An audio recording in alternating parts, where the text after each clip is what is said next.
அதை எப்போதும் காத்திருப்பேன். முன்பு இயேசு வந்தார், பின்பு காந்தி வந்தார், இந்த மானிடர் திருந்திட பிறந்தார்.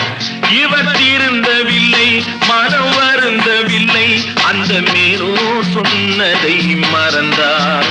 அந்த மேலோர் சொன்னதை மறந்தார். நான்